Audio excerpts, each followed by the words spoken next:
Jeg valgte at læse HA, fordi jeg har tidligere været ansat hos AP Møller og vil gerne optages som skibsreder hos AP Møller, og så er en cand.merc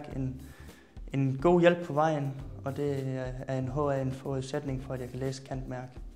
Jeg kunne se, at det var et bredt spektrum af fag, og jeg havde mulighed for at få indsigt i, hvad fagene gik ud på, inden jeg begyndte at specialisere mig. Jeg havde ikke rigtig nogen indsigt i,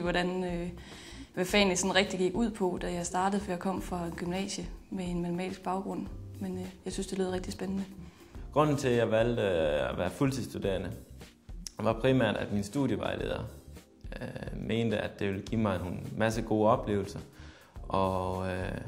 en masse nyttige erfaring og lærdom, som jeg kan bruge i resten af mit liv faktisk. Derudover så var der den fordel, at nu jeg var i tvivl om helt, hvad jeg skulle lægge mig fast på, så gav HA-studiet mig muligheden for at fordybe mig i de forskellige fag, og på den måde måske finde ud af, hvad min interesse vil være, så senere lægge mig fast på et valg.